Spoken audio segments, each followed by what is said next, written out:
안녕하세요. 오늘의 데일리 뉴스레터에 오신 것을 환영합니다. 현존하는 세계 최강의 전투기가 미국의 F-22 랩터라면, 세계 최강의 전차를 끄트라면 대한민국의 차세대 전차인 K3가 아닐까 싶은데요. 그동안 베일에 쌓여있던 K3 전차가 공개됐습니다. 공개된 스펙만으로 대한민국의 차세대 전차 K3 전차는 현재 세계에서 가장 우수한 전차 중 하나로 평가되고 있는데요. K3 전차가 우월한 이유는 다양한 기술적 특징과 디자인적 특징으로 설명될 수 있습니다. K3 전자의 강점은 크게 4가지로 알려졌습니다. 첫 번째로 방어 능력. K3 전차는 최첨단의 방어 능력을 가지고 있습니다. 차량 자체가 최첨단 목합 장갑을 채용하고 있어서 상당한 방어력을 갖추고 있으며, 승무원실을 보호하기 위해 추가 반응 장갑이 설치되어 있습니다. 두 번째로 K3 전차는 강력한 화력을 제공합니다. 포탑 좌우측에는 APS 대응탄 발사 장치가 있으며 대전차 미사일과 RPG 등에 대처할 수 있습니다.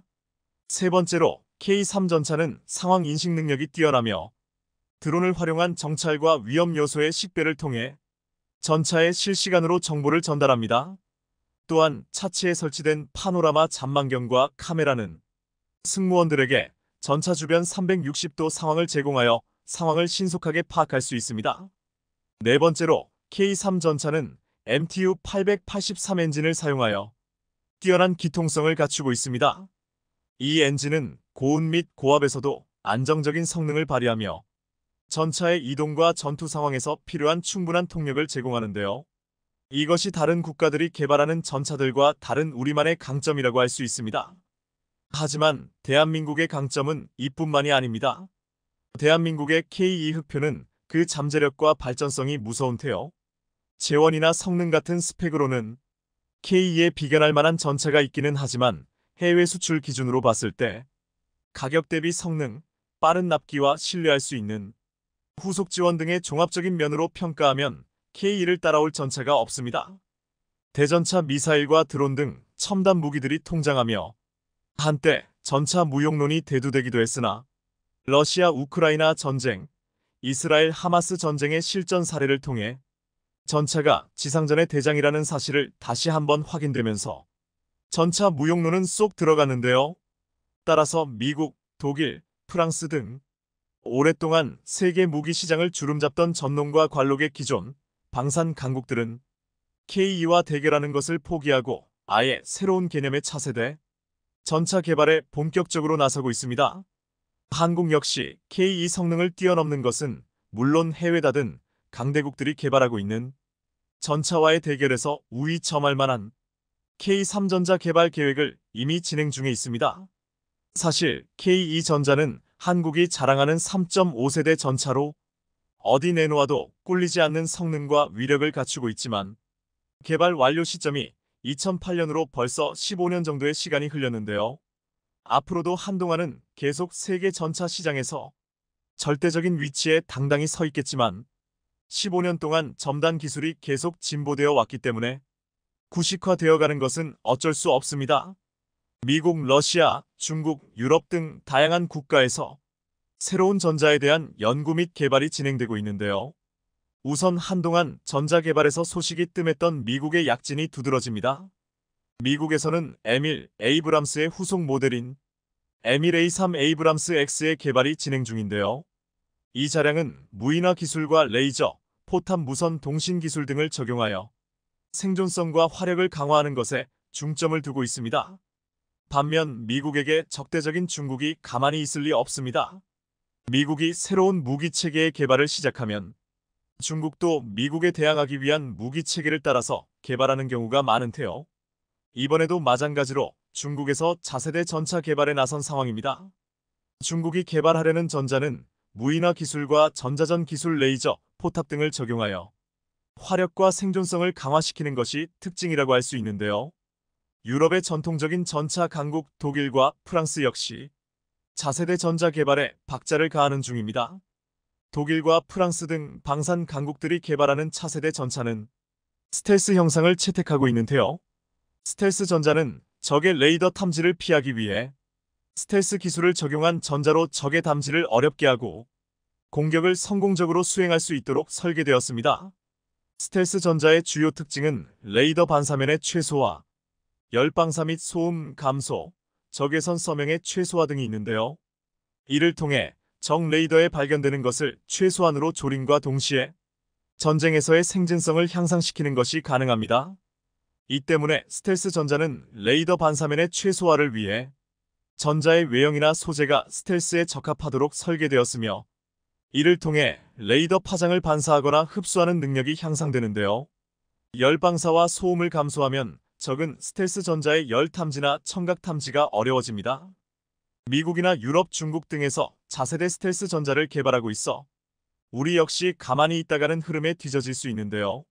무엇보다 여러 실전을 통해 전자무응론이라는 주장이 나을 정도로 방어에 취약한 모습들도 나은 상황이라 우리 군의 전투력 유지와 중강이라는 자원에서도 K3전자의 개발은 중요한 사안입니다. 현대로템이 개발 중인 K3의 전력화는 2030년 이후로 예정되어 있습니다. 이를 위해 다양한 혁신적 기술이 적용되고 있으며 경량화, 무인화, 자동화에 중점을 두고 있는데요. 또한 네트워크 기반의 통합전 무인화를 추구하고 있으며 생존성과 화력을 강화하는 기술들이 적용될 예정입니다. 여기서 무인화와 자동화는 사실 같은 선상에 있는 개념이라고 봐도 무방한데요. 인구 감소로 인해 병력 자원도 감소하고 있어서 어떻게 보면 기술 향상에 더불어 우리나라 환경 변화와도 연결된 셈입니다. 기동력 측면에서는 하이브리드식 고효율 전기 추진 시스템이 채택되고 있습니다. 디젤 엔진과 전기 모터를 결합한 하이브리드 체계로 높은 효율과 성능을 제공하며 환경 친화적인 운용이 가능하도록 설계되었는데요. 또한 K3주포는 130주포로 120포를 장착한 K2와 비교해 더 강력해졌고, 심지어 전열화학포 형태의 전자기포를 장착할 가능성도 열려있는 것으로 알려졌습니다. 전열화학포란 화학추진제에 전기에너지가 더해진 포로 레일건과 일반 포의 장점을 모두 가지고 있는데요. 하지만 전열화약포의 단점도 만만치 않기 때문에 실제로 적용될지는 시간을 가지고 더 지켜봐야 할 것 같습니다. 또한 K3전자는 무인화에 대한 방향성도 자잘할 수 있는데요.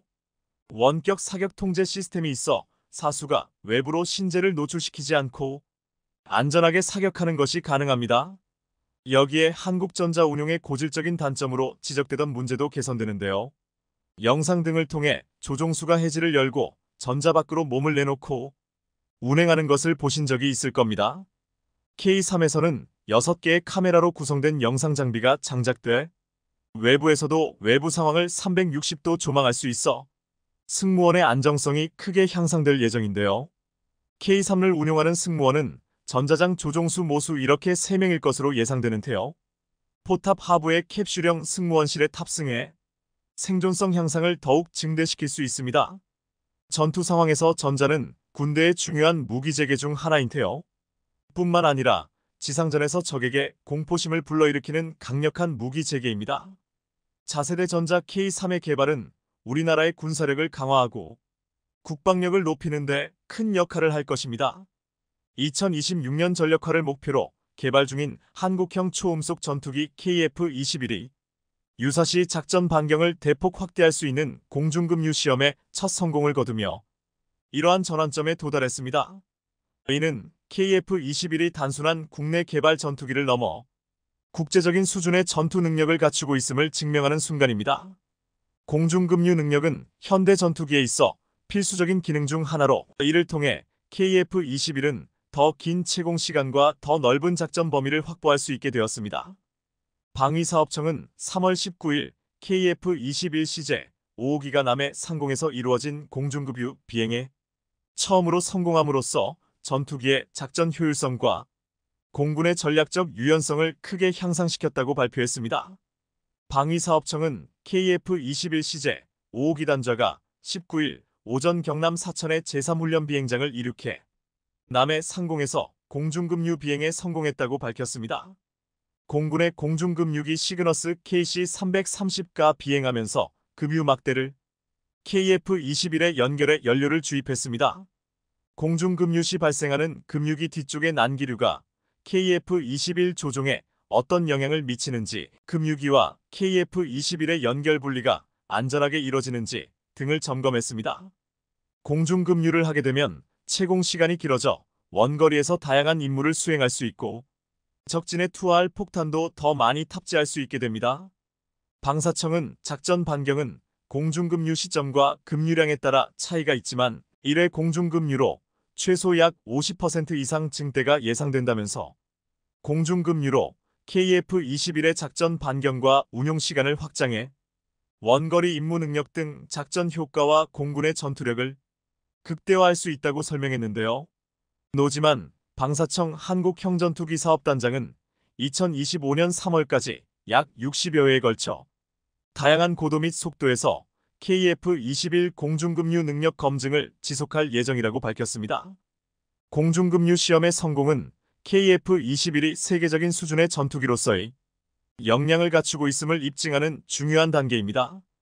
공중급류 능력은 전투기의 작전 반경과 운용 시간을 대폭 확장시켜 원거리 임무 수행 능력을 극대화합니다. 이는 KF-21이 다양한 전략적 환경에서 다양한 임무를 수행할 수 있게 함으로써 대한민국 공군의 전략적 유연성과 전투력을 크게 향상시키는 역할을 합니다. 공중급류 시험은 급유기와 KF-21 간의 연결과 분리, 난기류 발생 시의 조종성 영향, 연료 이송의 안전성 등을 철저히 점검함으로써 실전 상황에서의 운용 가능성을 확인하는 과정입니다. 이번 시험 비행은 KF-21의 기술적 완성도와 운용 가능성을 국제적으로도 인정받는 계기가 될 것입니다. KF-21 전투기의 공중급류 능력 확보는 그 자체로 한국 공군의 전력을 한 단계 업그레이드 시키는 중요한 진전입니다. 공중급류를 통해 KF-21은 장시간 공중에 머물며 광범위한 지역에서 작전을 수행할 수 있는 능력을 갖추게 됩니다. 이는 한반도를 넘어서 전략적 이익을 추구하는 국제적인 작전에서도 중요한 역할을 할 수 있음을 의미합니다. 특히 공중급류는 KF-21이 적의 방어선을 피해 깊숙이 침투하여 정밀 타격을 가할 수 있는 능력을 부여합니다. 또한 임무 종류에 따라 더 많은 무장을 탑재할 수 있게 되어 작전 수행 능력이 향상됩니다. 공중급류 시험의 성공은 또한 한국의 항공산업과 방위산업의 기술적 성숙도를 국제적으로 입증하는 결과로 한국이 세계 시장에서 더 많은 방위산업 분야에서의 협력과 수출 기회를 얻을 수 있는 기반이 됩니다. 공중급류 능력은 국제적인 군사 협력에서 한국의 역할을 확대하는 데에도 기여할 것으로 예상되며 이는 전략적 동맹국과의 관계 강화에 중요한 요소가 될 것입니다. 게다가 KAI는 4차 산업혁명 기술을 바탕으로 한국 항공우주 산업의 두 번째 성장을 준비하고 있습니다. 이미 첫 번째 성장을 1차 항공기 개발로 성공적으로 이뤄낸 KAI는 이제 인공지능 AI, 빅데이터 BD, 자율 및 무인 기술과 같은 차세대 공중전투 체계의 핵심 기술 개발에 집중하고 있습니다. 이러한 기술은 미래 전장에서의 우위를 확보하기 위해 필수적입니다. 1592년 거북선이 전쟁의 게임 체인저로 등장한 이후 KAI는 임진왜란 당시 이순신 장군의 정신을 이어받아 국산 항공기 개발에 매진해왔습니다. 이러한 노력은 1954년 부하로의 첫 비행 성공으로 이어졌고 이후 T-50과 같은 국산 초음속 고등 훈련기의 개발로 꽃을 피웠습니다. T-50 계열 항공기의 성공은 KAI가 다양한 국가에 수출함으로써 한국 공군뿐만 아니라 전 세계 여러 국가의 안정적 운용을 지원하게 되었습니다. 1. T-50, 수리온, LAH, KF-21 등 거북선과 부하로의 자주국방의 염원을 이어온 국산 항공기 700여 대가 세계 하늘을 날고 있습니다. 최근 10년간 전투 가능 항공기 생산량에서 한국은 미국, 프랑스에 이어 세계 3위 국가가 됐습니다. KAI는 T-50의 성공에 이어 KF-21 보라매의 개발로 한국 방위 산업의 미래를 밝히고 있습니다. KF-21의 성공적인 비행 시험은 한국이 세계 항공우주 산업에서 중요한 위치를 차지하게 만든 중요한 이정표입니다. 또한 KAI는 유인 전투기와 무인 전투기, 소형 무인기를 융합한 신개념 차세대 공중전투체계 NACS를 선보이며 글로벌 시장에서의 입지를 더욱 공고히 하고 있습니다. 이 모든 개발과 노력은 KAI가 제2의 성장기를 맞이하는 데 있어 중요한 역할을 하고 있으며 대한민국 항공우주산업의 미래를 밝게 만들고 있습니다. KAI는 계속해서 도전적이고 대형 사업을 추진하며 대한민국을 세계 4대 항공우주산업 강국으로 만들기 위한 노력을 기울일 것입니다. 한국 방위산업은 끊임없는 혁신과 기술 발전을 통해 글로벌 방위산업 시장에서 중요한 위치를 차지하고 있습니다. 한국항공우주산업 KAI는 이러한 발전의 최전선에 서서 차세대 항공 전투 체계 및 우주 모빌리티 개발에 큰 투자를 하고 있습니다.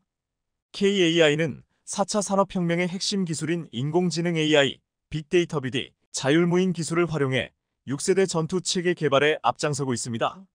차세대 항공 전투 체계 개발은 미래 전장 환경에 대비하여 우리의 방위력을 한 단계 업그레이드할 수 있는 기회를 제공합니다. KAI는 이러한 기술적 진보를 통해 더욱 향상된 작전 수행 능력, 생존성, 그리고 다목적성을 갖춘 전투기를 개발하는 것을 목표로 하고 있습니다. 또한 우주 모빌리티 개발 계획을 통해 우주 공간의 상업화와 대중화를 추진함으로써 새로운 시장을 창출하고자 합니다.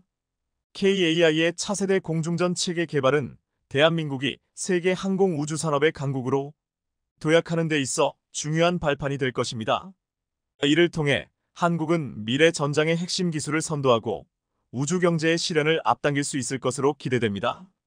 KAI의 지속적인 연구 개발과 혁신은 한국 방위 산업의 미래 전망을 밝게 하며 글로벌 시장에서의 경쟁력을 한층 강화할 것입니다. KF-21의 성공적인 공중급유 시험 비행은 한국 방위 산업에 긍정적인 영향을 미치며 전 세계에 한국의 방위 기술력을 증명하는 중요한 이정표가 되었습니다. 이러한 성공은 한국이 개발한 첨단 전투기의 운용 능력과 전략적 가치를 국제적으로 인정받게 만들었으며 국내 방위 산업의 발전 가능성과 잠재력을 보여주었습니다. KAI는 차세대 공중전 체계, 우주 모빌리티, 그리고 도심항공교통 UAM과 같은 미래 지향적인 사업을 통해 항공우주 산업의 새로운 패러다임을 제시하고 있습니다. 이러한 노력은 KAI뿐만 아니라 한국 방위산업 전체의 지속 가능한 성장과 국제 경쟁력 강화에 기여할 것으로 기대됩니다. KF-21 시험 비행의 성공과 KAI의 미래 지향적인 사업 전략은 대한민국을 세계적인 항공우주산업 강국으로 자리매김하게 할 중요한 동력입니다. KAI와 한국 방위산업의 지속적인 혁신과 발전은 국제적인 방위산업 시장에서의 우리의 입지를 더욱 공고히 하며 미래 전장과 우주 공간을 선도하는 데 중요한 역할을 할 것입니다. 2025년 우리 육군은 워리어 플랫폼을 착용하고 인공지능 드론, 로봇과 함께하는 첨단 육군으로 최근 한국 육군이 아미타이거 시범여 단을 출범시키며 밝힌 미래 육군의 청사진입니다. 그동안 육군의 발전 속도는 해공군에 비해 뒤처져 있다는 평가가 많았습니다. 공군이 스텔스 전투기를 띄우고 해군이 이지스함을 만들며 45세대 군대로 전환하는 것과 비교하면 육군은 여전히 23세대 수준이라는 비판이 있었던 게 사실입니다.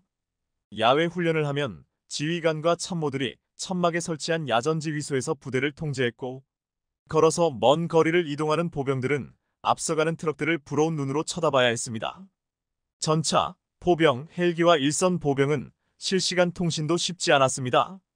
이 같은 현실을 바꾸겠다는 육군의 구상을 반영하는 차세대 부대 체계가 바로 아미타이거 4.0입니다. 한마디로 육군이 사용하는 각종 전투 장비에 AI를 비롯한 첨단 과학 기술을 적용해 전투원의 생존 확률과 효율성을 극대화하겠다는 계획입니다. 러시아의 우크라이나 침공에서도 알 수 있듯 미래의 전쟁은 과거의 재래식 전투와는 분명 다른 모습일 겁니다. 초소형 드론이 날아올라 건물 곳곳에 있는 적을 식별해내고 소총 사격 드론이 경계병을 제압하고 장애물 개척 전차가 투입될 겁니다. 지뢰와 폭발물 탐지 제거부터 수색 정찰까지 위험한 임무는 로봇과 드론이 대신하게 될 겁니다. 전차가 확보한 요충지에는 안전을 위해 연막 지원이 이뤄지고 차륜형 장갑차로 이동한 워리어 플랫폼 병력이 건물로 진입하여 순식간에 적을 소탕할 겁니다. 그리고 이 모든 상황은 각 전투체계와 지휘소, 개인 전투원에게 공유됩니다. 마치 FPS 게임을 하는 듯한 느낌마저 드는데요. 얼마 전 육군 과학화전투훈련단은 아미타이거 4.0 전투 실험 현장을 공개해 우리 지상군이 미래에 어떤 형태로 전투에 임하게 될지 확실히 보여줬습니다. 먼저 야트막한 건물들의 상공으로 쿼드콥터 형태의 아군 정찰 드론 여러 대가 상공에서 떠올랐습니다. 정찰 드론이 광학 장비로 작전 지역 일대를 동영상으로 촬영하자 인공지능이 영상 속에 적군들을 즉시 식별해 표시했습니다. 도로와 건물 앞 옥상 입구에 5명의 적군들이 은폐엄폐한 것을 알려준 것입니다. 해당 정보를 바탕으로 헥사콥터 모양의 소총 드론이 상공에서 소총 사격을 실시해 식별된 적군들을 제압했고, 손바닥 정도 크기의 헬기 모양 초소형 드론이 건물 주변에 접근해 채공하며 열상광학 장비 등으로 건물 내 은폐한 적군들을 정찰 식별해내자 소형 자폭 드론이 창문을 통해 건물 내부로 진입해 적군들을 섬멸했습니다. 이어서 현대로템이 개발한 K600 장애물 개척 전차가 달려가 건물 앞 도로에 놓인 철조망과 자동차 등 장애물들을 순식간에 철거했습니다. 이후 정찰 드론이 건물 옥상에 남이 있던 적군들을 발견하자 이번엔 한화디펜스가 개발한 차량형 로봇인 다목적 무인 차량이 중기관총으로 제압했습니다. 외부에서 경계를 서던 적군들이 모두 사살되자 아군의 엄호용 연막 지원을 받으며 K808 차륜형 장갑차가 건물로 돌입했고, 해당 장갑차에 탑승했던 분대 규모 병력들은 즉시 하차해 건물 내부로 진입했습니다. 이 지상군은 워리어 플랫폼을 입고 있었고, 워리어 플랫폼에 장착된 삼성전자의 스마트 장비 등으로 실시간으로 교전 상황과 작전 정보 등을 전달받았는데요. 이를 바탕으로 효율적인 교전을 이어가면서 건물 진입 3분여 만에 잔존 적군 소탕 작전을 완료했습니다. 이것이 초지능 초연결 전투시대 한국 지상군의 미래입니다. 우리 육군은 이 같은 아미타이거 4.0 체계를 실현하기 위해서 1조 6천억 원 규모의 예산으로 근거리 정찰 드론, 사단 정찰용 UAV, 차륜형 장갑차, 차륜형 지휘소 차량, 초소형 정찰 드론과 유무인 복합 소형 전술차 등을 개발하는데 주력할 예정입니다. 아미타이거를 실현하기 위해 우리 육군이 먼저 주목한 것은 부대 구조였습니다. 특히 독립적 작전이 가능한 병과들이 모여있는 여단은 유연하고 신속하게 움직이며 전투를 치를 능력이 있었고, 이 때문에 여단을 아미타이거의 플랫폼으로 설정했습니다. 한 가지 특이한 점은 육군의 아미타이거는 임명중시 사상을 적용시켰다는 점입니다. 과거의 군대는 병력의 숫자가 중요했다면 현대전은 최소한의 사상자만 내기 위해서 첨단 무기 체계를 갖추는 것이 필수이기 때문입니다. 기존의 보병은 걸어서 이동했습니다. 하지만 아미타이거에서 보병은 차륜형 장갑차를 이용합니다. 이를 통해 보병의 전투력은 혁신적인 변화를 만들어냅니다. 육군이 지난해 실시한 전투 실험에 따르면 현재 보병대대는 이동속도가 시속 0.5km에 불과했지만 아미타이거 개념이 적용된 대대는 시속 11.9km에 달했습니다. 기존보다 속도가 20배 향상된 셈입니다. 도보 행군보다 더 많은 물자를 지닐 수 있어 작전 기간도 기존 37일보다 더 늘어납니다. 보병과 지휘 간의 정보 격차도 없앨 전망입니다. 아미타이거 4.0이 구현되면 장병들은 소형 단말기로 드론이나 수색부대가 수집한 적군의 위치나 움직임 등 전장 정보를 실시간 공유할 수 있게 됩니다. 병사 개인의 전투 능력 보강에 필요한 장비를 보급하는 워리어 플랫폼까지 더해지면 기동력과 공격력 등은 기존보다 크게 높아집니다. 이 모든 것이 정확하게 동작하려면 네트워크가 필수입니다. 결국 위성 기반 통신 체계가 반드시 필요한 개념인데요. 러시아군이 우크라이나 전선에서 도청을 당하거나 통신이 두절돼 애를 먹은 사례에서 알 수 있듯이 앞으로 전장에서 통신은 그 무엇보다도 중요한 요소로 자리 잡게 됩니다. 한반도는 산이 많아 난청 지역이 적지 않고 따라서 위성 기반 네트워크가 구축되어야 24시간 통신이 가능합니다. 우리 군은 이 문제를 해결하기 위해 정보통신업체와 조율 중입니다. 그동안에는 지휘관이 명령을 내리는 과정에서 적지 않은 시간이 걸렸지만 드론봇이 상용화되면 우리 군의 모습은 지금과 확연히 달라질 전망입니다. 드론은 차륜형 장갑차에서 뜨고 내리고 충전을 하며 지속적으로 작전을 펼칠 수 있습니다. 대대급 부대에서는 수직 이착륙 공격 드론을 통해 먼 곳에 있는 적을 타격할 수도 있습니다. 또 소총 사격 드론은 장애물 뒤에 숨어있는 적군을 공격할 수 있으며 수송 드론은 고립된 아군의 물자를 제공할 수 있습니다. 전차와 헬기까지 무력화시킨 드론의 유용성은 이미 우크라이나 전쟁에서 입증됐습니다. 지난 1990년대 코소보 사태 때 미군 이정차용 드론 MQ-1 프레데터를 시범 투입한 것을 계기로 전쟁 지역의 핵심 무기로 쓰이기 시작한 드론은 이제 미국이 중동에서 드론으로 적대 세력의 순회를 잇따라 제거하는 성과를 올리면서 21세기 전장에서 위상이 더욱 더 확고해지고 있습니다. 무엇보다 러시아 우크라이나 전쟁에서 무인 드론의 활약상은 전 세계를 놀라게 했습니다. 우크라이나 전쟁 초기 러시아군의 우크라이나 수도 키이우 진격을 저지하는데 큰 공을 세운 것은 다름 아닌 15세 소년이었습니다. 안드리 포크라사라는 이름의 소년은 키이우의 자기 집 근처에서 드론을 날려 러시아 탱크 부대의 위치를 파악했고 이를 우크라이나군에 알려 곡사포로 폭파할 수 있도록 도왔습니다. 개전 초 우크라이나 국방부는 드론 조종사를 급하게 찾았는데 러시아군의 진격로 부근에서 드론을 조종할 줄 아는 사람은 이 소년뿐이었다고 전해집니다. 어린이도 조종할 수 있는 상업용 드론이 러시아군 부대의 이동부터 전쟁 범죄까지 낱낱이 추적하고 사진을 온라인에 공개하기 때문에 러시아군은 숨을 곳이 없었습니다. 우크라이나는 드론은 전쟁의 게임 체인저이며 민간인 드론 조종사들의 도움이 없었다면 키이우는 벌써 러시아군에게 함락됐을 것이라고 말한 바 있습니다.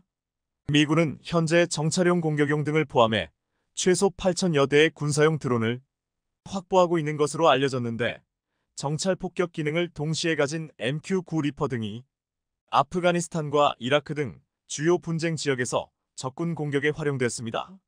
미군은 최근 중국, 러시아 등의 드론 전력을 압도할 수 있는 최신 기술 개발에 주력하고 있으며 중국 역시 국가 차원의 지원을 쏟아부어 윈룽, 산룽, 리젠 등의 자체 드론 개발에 성공하고 있습니다. 우크라이나 전쟁에서 드론이 맹활약을 하면 할수록 각국의 고민은 드론의 공격력을 향상시키는 한편 공격으로 발생할 수 있는 피해를 막는 드론 공격 방어 체계 기술을 확보하는 것입니다. 그런데 이 드론 방어 체계 기술은 대한민국이 독보적입니다. 얼마 전 무인 드론을 격추할 수 있을 정도로 강력한 레이저, 광원이 국내에서 처음으로 개발됐습니다. 한국생산기술연구원의 공동연구팀은 최근 단일 출력 3kW급 광섬유 레이저 광원을 국내 최초로 개발했다고 발표했습니다. 시제품은 벌써 한화에 납품됐고 한화는 향후 폭발물 처리기와 대공용 소형 레이저 무기 개발에 이번 성과를 활용할 계획입니다. 고출력 레이저 가공기는 이미 반도체 디스플레이 등 제조 분야에서 절단과 용접 등에 다양하게 활용되고 있습니다. 하지만 레이저 성능을 결정하는 핵심 부품인 광원 모듈은 미국, 독일, 일본 등 선진국 수입에만 의존해왔습니다. 한국연구팀은 2년간 연구한 끝에 출력을 최대 3kW까지 높일 수 있는 레이저 광원 개발에 성공했는데 해외 상용 제품의 출력도 모두 3kW 이내라는 점 등을 고려하면 세계 기술과의 격차를 줄인 대단한 성과로 평가되고 있습니다. 세계는 지금 보이지 않는 전쟁 중입니다.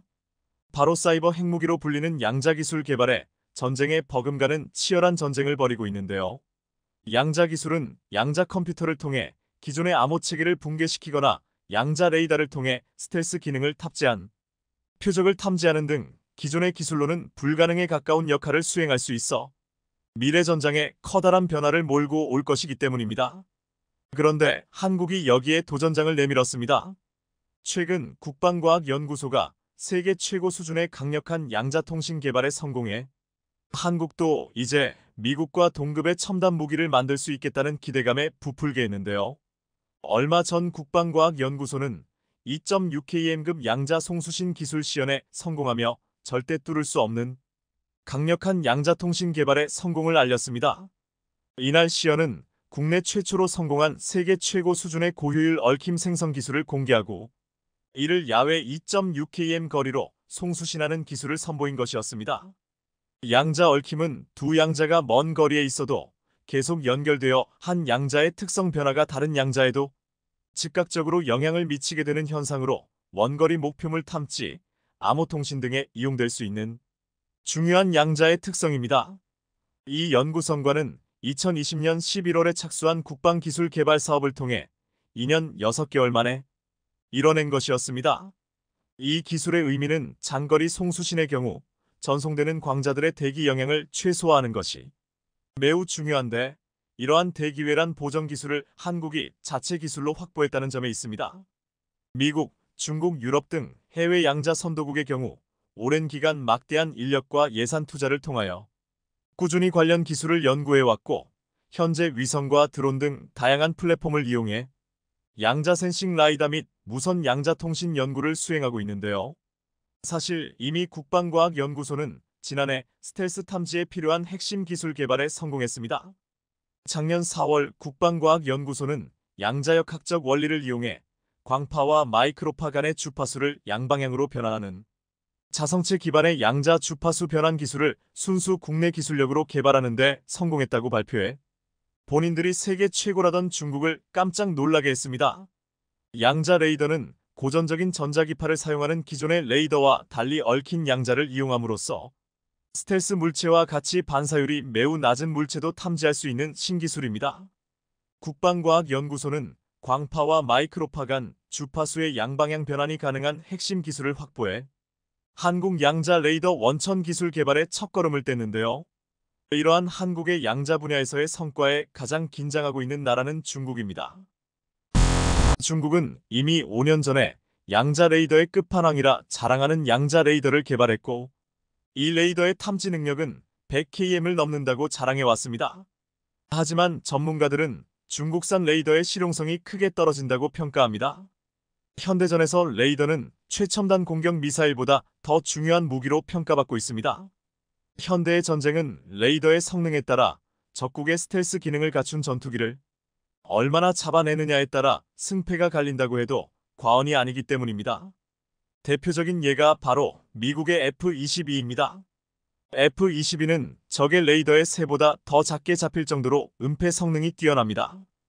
따라서 한국도 레이더 개발 경쟁에 뛰어들었고 2015년 미국이 AESA 레이더 기술 이전을 거부하자 자체 개발에 착수했습니다. 이후 레이더 강국인 스웨덴 샵으로부터 기술을 제휴받아 드디어 한국 신형 대포병 레이더 TPQ-74K를 2017년부터 양산할 정도로 비약적인 발전을 이뤄냈습니다. TPQ-74K는 질화갈륨 AESA 레이더로 구성되어 있고 공제선상에서 탐색빔을 운용하다가 적 포탄을 탐지하는 순간부터 포탄을 추적하는 확인빔을 쏩니다. TPQ-74K는 지속적으로 포탄의 이동을 감시하는 것과 함께 탄도를 역으로 추적해 포격 원점을 찾아내는 방식을 취하고 있습니다.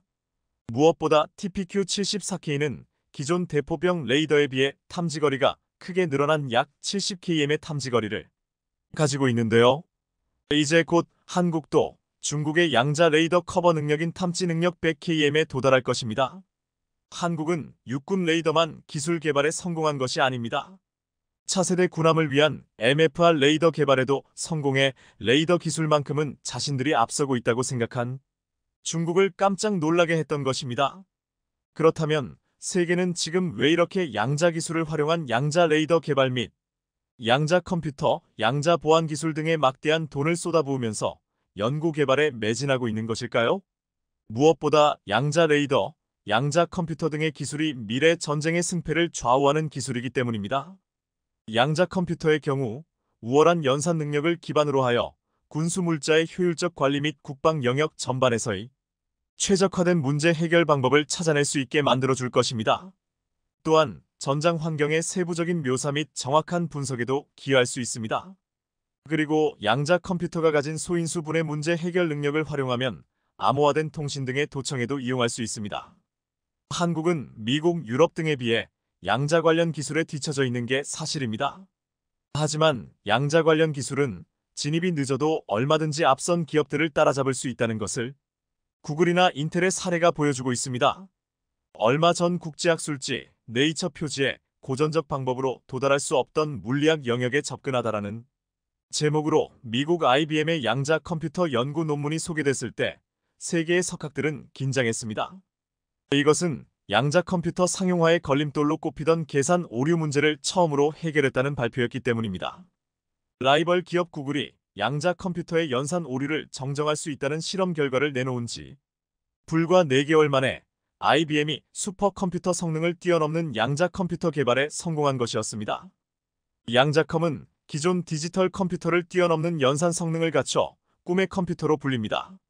슈퍼컴퓨터보다 1000배 이상 빠른 연산 속도를 자랑합니다. 인류가 구현할 수 있는 가장 파워풀한 계산기인 양자컴 기술을 손에 넣으면 그 나라는 앞으로는 더욱 더 엘신약, 우주군사 등 미래 첨단 기술 패권을 거머쥘 수 있다고 보기 때문에 미국, 중국, 일본, 유럽 등 전통적 강국들은 현재 양자컴 분야에 엄청난 연구 개발비를 지원하며 사활을 걸고 있는 것인데요. 양자 컴퓨터만이 아닙니다. 양자 레이더는 이미 각국에서 비밀리에 연구 개발이 이루어지고 있을 정도로 저마다 원천 기술 확보를 위해 많은 투자를 하고 있습니다. 그만큼 양자 레이더는 스텔스기 및 저피탄 표적 탐지를 위한 핵심 무기 체계로 선진국들은 이미 기존의 레이더를 대체할 차세대 전력으로서 국가 차원에서 연구를 진행하고 있습니다. 현재까지의 기술 발전 추세를 미루어 보아 향후 20년 이내에 양자 레이더 무기 체계가 전력화될 것으로 전망됩니다. 이뿐 아니라 양자 보안 기술은 국방 분야는 고도의 보안성을 요구하기 때문에 특히 중요시하는 기술입니다. 특히나 현재 양자 컴퓨터 개발이 가시화되면서 압도적인 계산 능력에 따라 기존 암호 체계에 대한 보안의 신뢰성이 위협받고 있기 때문에 더더욱 양자 보안 기술의 필요성은 커지고 있습니다. 전문가들은 이제 첨단 기술이 전쟁의 패러다임까지 바꾸고 있다고 이야기합니다. 과거의 전쟁은 전략 전술을 만들어 놓고 이에 맞는 무기 체계를 개발했다면 이제는 전술이 과학 기술을 쫓아가게 되었다는 의미입니다. 지금까지 전쟁의 3대 구성 요소라고 하면 군인, 화력 무기, 전쟁터를 꼽았습니다. 하지만 앞으로는 전쟁의 5차원 전이 펼쳐질 것이라고 예상하고 있습니다. 5차원 전이란 지상 해상 공중, 우주 사이버전 등이 벌어질 것이란 겁니다. 적 암살은 초소형 드론이나 무인 로봇이 수행하고 군인들은 자리에 앉아 쏜 레이저가 특정 도시의 전력 시스템을 파괴하는 광경을 지켜보게 될 것이며 이처럼 사이버전이 치열해지면서 더욱 강화된 보안 기술 개발을 요구하고 있는데 그래서 양자 보안 기술이 필요한 것입니다. 따라서 현재 미, 중, 일 양자 기술 주요 3국은 이미 양자 보안 기술을 활용한 네트워크를 구축했고 한국 역시 SKT, KT 등의 통신사를 중심으로 하여 스마트폰과 양자 암호 통신 기술을 결합하는 연구를 추진 중입니다. LIGNX1은 복잡한 연산과 대규모 데이터를 빠르게 처리할 수 있는 양자 컴퓨팅, 도청이 불가능한 양자 암호 기술 확보에 나서고 있고 하나 시스템도 SK브로드밴드, SK텔레콤 양자 암호 통신 자회사 ID 퀀티크와 양자 암호 통신 시범 인프라 구축 운영 사업에 참여하고 있습니다. 하나 시스템은 군사적으로 유용한 정보를 얻기 위해 인공위성을 쏘아 올리고 있습니다. 대기권 밖에서 떠다니는 인공위성은 도로 위 자동차 번호판 숫자까지 식별할 수 있는 능력을 갖췄습니다. 이러한 역량은 상대국의 활동 내역을 탐지해 원거리 정밀 타격이 가능해집니다. 특히 하나 시스템은 다목적 실용 위성 아리랑 355의 적외선 센서 개발을 시작으로 위성 탑재 장비 고도화에 투자를 늘리고 있습니다.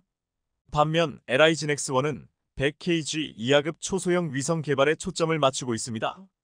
이 위성엔 한국형 위성항법 시스템 KPS이 탑재될 전망입니다. 전문가들은 앞으로의 전쟁은 인간의 존엄성이 중요해지며 사람이 직접 전투하는 개념은 사라지고 전자기 EMP탄 같은 비살상 무기, 비용이 저렴한 레이저, 전자전에 대비할 전파기술, 초연결 시스템 등이 중요해질 것이라고 전망하고 있는데요. 이렇게 빠르게 변화하는 미래 전쟁에 대비하기 위해 세계 각국이 분주히 움직이는 가운데 이번에 국방과학연구소가 2.6km급 양자 송수신 기술 시연에 성공하며 절대 뚫을 수 없는 강력한 양자 통신 개발에 성공했다는 소식은 한국이 양자기술 선진국으로 발돋움할 수 있다는 중요한 첫걸음을 뗐다는 의미를 갖습니다. 시청해주셔서 감사합니다.